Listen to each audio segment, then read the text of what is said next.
Hey, this is Shaun with the Atlanta Tennis Podcast, powered by Go Tennis. Check out our calendar of Metro Atlanta tennis events at letsgotennis.com. And if you're a fan of Bull Shark Sports, go to shop.letsgotennis.com and get yourself a hoodie or a hat. Also, we want to hear your story on the podcast. So if you have a story to share, go to letsgotennis.com/my story, and you might have your story featured on the Atlanta Tennis Podcast. Today, this is Youth Sports Talk with Coach Ben Hestley. Today we are discussing the parent and coach relationship, which is actually two topics in one, and we will get to it right now. Ben, you ready to talk youth sports? Man, I'm excited about this one. Let's go. All right. Today's conversation revolves around the parent and coach relationship, which has two potential topics, where one is the parent is the coach. So that would be more of a you or me type, because we are professional coaches. There's a good chance we're going to be a majority of the coaching of our children, especially early. At some point, I'm sure my son's going to be beating me in something and he'll need somebody better. But we would be the parent coach in this case. And what the other conversation is about the coach parent, which is the parent at home that is the supporting parent. You're going to play catch with your kid. You're going to go hit some tennis balls, and maybe you're not the assistant coach, so you're not making up stuff. You're not adding things to that conversation, but your job there is, I think a good example might be helping them with their homework. Coach Ben sends you home to do some things. Your job is to reinforce what that coach is telling your son or your daughter, not necessarily to try to make things up that you found on YouTube. So Ben, let's start with the easy one, which is you're the parent coach. You are the parent who is also a coach. So you're a professional coach and you're helping your kid. Walk us through the dynamic there, because not everybody is that, but if they are that, let's talk about that and how that looks.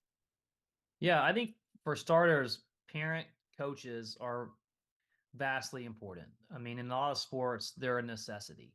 And so in tennis, our experience with tennis, Shaun, you don't often find that. So a lot of times we're the tennis pro. And so even if they play tennis, most often the parent goes, okay, I want my son or daughter to play tennis. Shaun's around this program. He's our club tennis pro. And we're either going to do lessons with Shaun or we're going to put our child in Shaun's program, right? Whereas unlike like a youth league team, so like baseball, there's a youth league team. And while we have, I'm one myself, private baseball coaches, most of the teams, you sign your kid up for a baseball team or a basketball team or soccer team at the youth recreational level, it's going to be coached by a parent, right?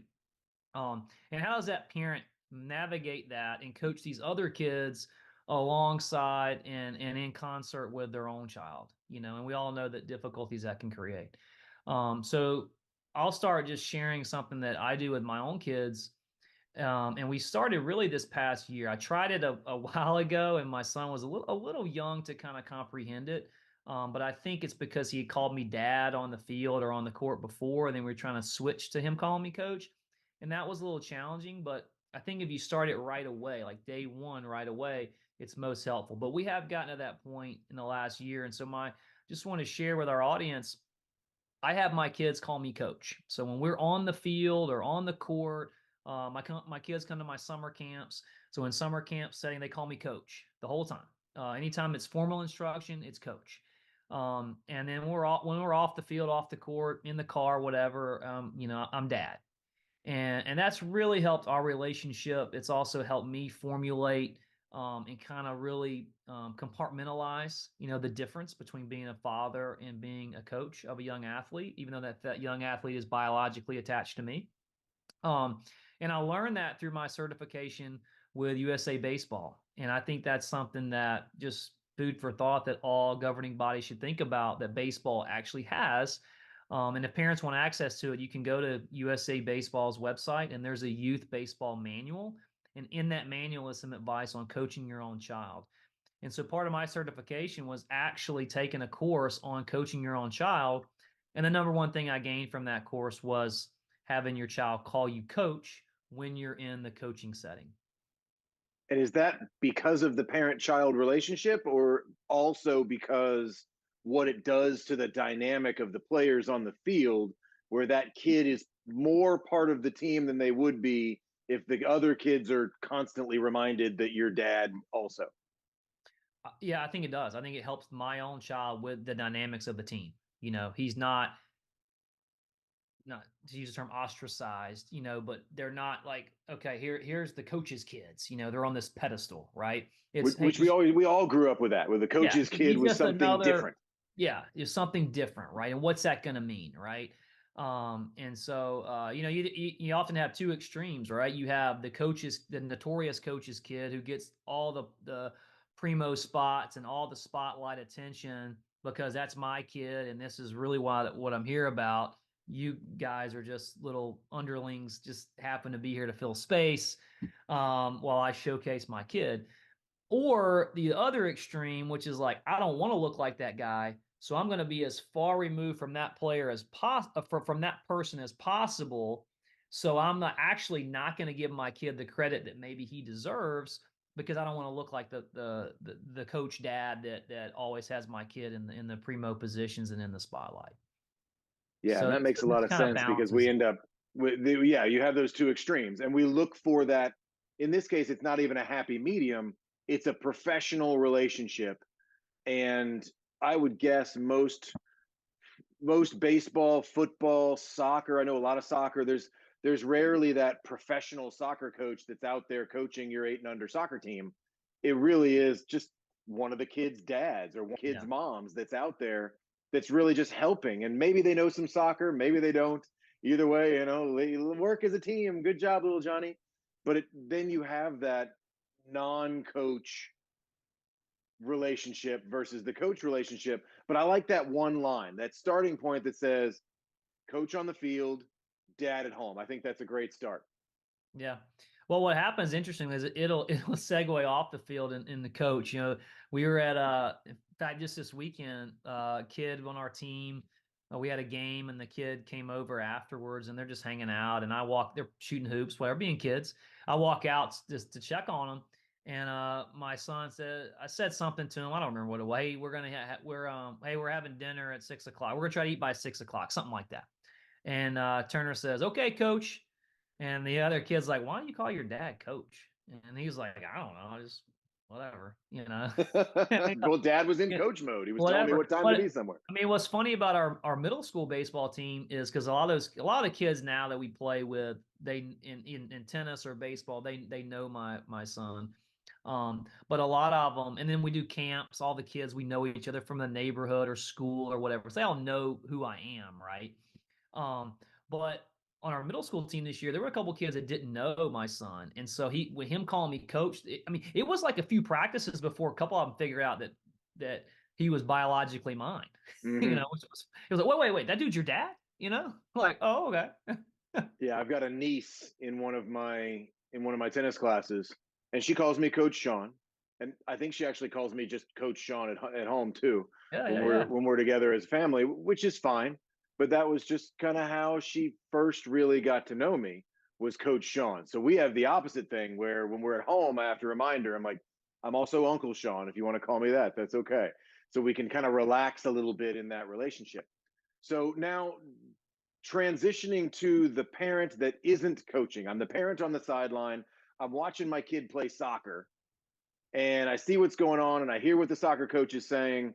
Okay, the coach is really yelling about this a lot, and I'm going to be actively paying attention. We're not talking about the parent that's on the laptop not watching the game because I appreciate that he brings his kid to the game, but he's also got to work. Maybe that isn't just a bad parenting move. Maybe that's being able to do both. And we can all appreciate that now after 2020, right? So looking at the parent that says, okay, I'm paying attention to what the coach says. Let's go home. And kid says, oh man, I had a bad day at the field. Okay, great. You want to go to the cages? Do you want to go down to the park and kick some balls? And you want to take some penalty kicks and do some practices? You want to throw the football?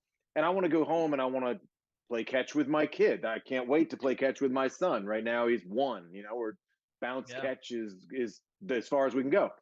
But to be able to go help them, where do I draw that line between the things I find on YouTube what the coach is saying, what I think I already know, and then probably what my son found on YouTube. That's probably the scarier thing.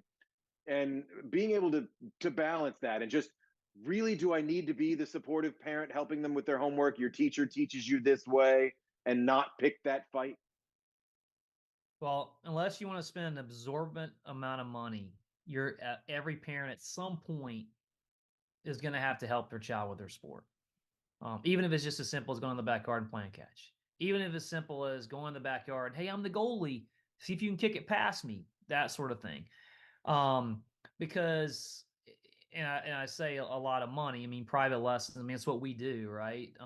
But I actually don't want a kid taking I don't have the time, first of all. And unless you're going to do, okay, I'm going to go to my team practice twice a week and take 3 private lessons a week, and that's my sort of my development plan, like that's super expensive. So some point you're going to need the parent to step in, because the parent is not costing anything other than their time to help the child with their sport. And we're all about, children need, or young athletes need to be able to practice on their own. I mean, we say in tennis all the time, and me starting in tennis coaching and then moving to other sports, I sort of organically had this about thinking for yourself, right? Because in tennis, you got to call your own score. There's high school tennis, college tennis, there's coaching. Now with UTR tournaments, you can coach your kid before the 3rd set. But for the most part, there's no coaching, right? So your kid's just out there in between the fences, what did Agassi call it? Like the insane asylum or something, or Agassi's, Agassi's, don't be Mike Agassi, basically, is what we're telling you, and you'll be a fine parent. Okay. There you go. That's too much. But he did raise but getting a ball machine for the kid might not be a bad idea. That would be a good idea. Getting a ball, taking your kid to if your club has a ball machine, taking your kid out, let him hit on the ball machine. If you are able to rally, I say this as a tennis parent all the time, if you're able to play tennis, if you do play tennis, there's nothing, go hit with your kid, but just hit with them, right? Yeah. Don't try to fix anything. Unless they ask for it. If they ask for it, then that's a different story. And I've had parents say, look, hey, Johnny needs work on his backhand. Go out and rally with him and just hit him a bunch of backhands. Like just do some stroke production. Sure. Just put the ball where he needs it. He's struggling right now hitting a high ball. Hit him a bunch of high balls and let him adjust. Or if you're a parent that does, and this is one of the things Tennis for Children does, we've got a bunch of these videos on our site, personally, a shameless plug there, but to have the ability to go play with your kid, you don't need to know baseball. You don't need to know soccer or tennis. Standing in there being the goalie is all you've got to do. Make it fun. And in tennis, you get a basket of balls or 3 balls, whatever it is, stand in front of your kid and throw it up in the air and make them go hit it. You don't have to be able to rally. There aren't those minimum requirements of skill that you need to do. You just have to want to, which kind of leads me to that other thought of the parent that just says, I'm not going on the court with my kid. We don't have that relationship. I never want to cross that line, whatever reason. At least help your kid get a friend. Yeah. Take him to a wall, get him a ball machine, like the batting cages, whatever it is. At least facilitate them being able to practice on their own. Yeah, if you're going to be that, if you're a parent who's like, I didn't play sports growing up, and we're dealing with that a lot, we had, the kids that we knew growing up playing video games, right? That's the generation of parenting now, right? And I was lucky. I played a bunch of sports, right? And I was always outside, and I was the type of kid that wore the same shirt 3 days in a row in the summertime. And I went outside when the sun came up, and I didn't come home till the sun came down. And I hate it. And I always joke about, like, what my dad used to. The good old days. Yeah, the good old days, right? But my dad, he was, it might have been like, some kind of reverse psychology that he had going on, but he would always, with video games, he would make me, I may have mentioned this before, he would make me read the entire manual. Remember the video games come with a manual? How many video games now come with a manual? Like, I've never seen one of my son's videos with a manual. I haven't played a modern video game. Yeah. But you have a manual, right? Like here's how you play, Tecmo Bowl. Here's how you play Mario, right? Yeah. And he's like, you got to read the whole manual so you know how to play. And I'll be like, this is stupid. I'm not reading this. I'm out of here. See ya. Well, I don't and have time for that. Forget the video game. It's not worth it. maybe that was his little thing to get me not to play video. But the point I'm trying to make is, and I'm not knocking video games. Sure. But what I am trying to say is we did like the parent, the people who are now parents, a lot of them grew up in that not playing organized sports, playing a lot, being not being active, basically, is what I'm trying to say. And now they have children, and how do they handle that? But like you mentioned, I think if you're that parent that's not interested in coaching, that's not really interested, like, hey, I have no clue about baseball, I have no clue about tennis or soccer, I have no clue how to help my kid. Just put your kid in a position to learn the sport themselves, right? To work through whatever it is. And often that child is going to be, if they're super into sports, they're going to be super in tune to what the coach says. And they're just going to go out and try to repeat whatever the coach is saying, or put them in a position to do. And so you can, I saw a parent the other day. I was at Medlock Park giving a baseball lesson, and there was a kid in the cage next to us. His mom dropped him off. He had a bucket of baseballs and a tee, and he went in the batting cages and just hit by himself for like 30 minutes. And then 30 minutes later, the mom comes back, picks him up, and they leave. I don't know if she went to go to the grocery store or what, I don't know what she did, but she gave her child the opportunity to practice, and it was great. And I think we need a lot more of that. I'd like to see that too, but you and I grew up in a generation where dropping your kid off, your 12-year-old at the batting cage, and leaving him out of your sight for 30 Yeah, minutes was no, I get okay. it. It's not as much okay anymore today. So if we speak to the parent, say, whatever you're comfortable with, as much as you're willing to let that kid feel like they're on their own, even if you say, I'm going to go for a walk, and you go hide behind a bush, whatever it is that you need to do to feel comfortable that you're still a good parent. That's always the fear. I can't leave my kid on their own anymore. Yeah. Which is fine, and that's the way the modern world is. But also, as you're cheering, as you're encouraging them, as I was thinking during a game, the cheering and the positivity, and sometimes that can be added pressure, which is what we want to avoid a little bit.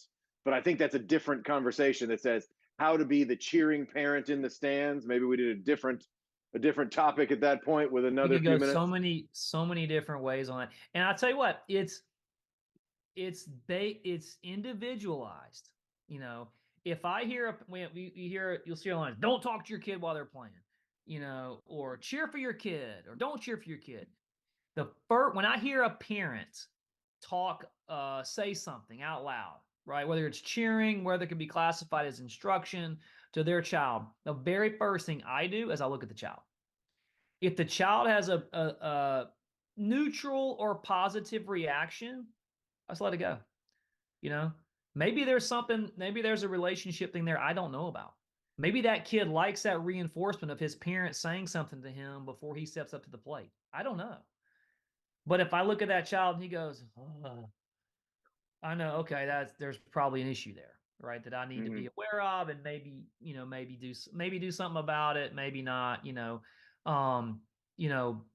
What I tell kids a lot, and I don't mean to, not trying when I say this to kids, I always tell them, I'm not trying to tell you not to listen to your parents. You should listen to your parents, but you also have, as an athlete who's developing in a sport, you have to trust and know who to listen to and what to listen. Like you mentioned YouTube. I actually use YouTube a lot.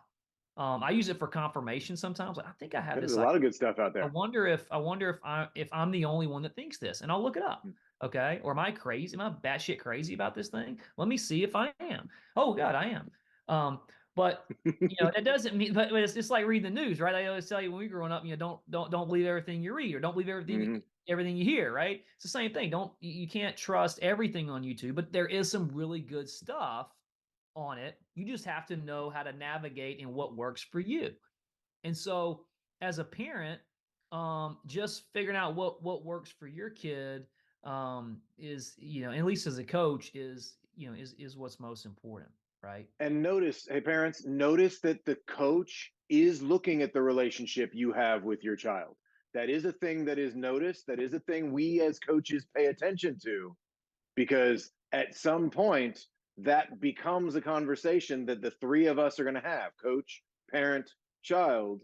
And I would guess that most parents really want a great relationship with their child. I would guess that would be the main thing that they would want in the world, and I would hope so. But in that case, realize you're being observed as well, and be the best parent you can be. If you're also the coach, learn to draw that line. So that brings me to the question.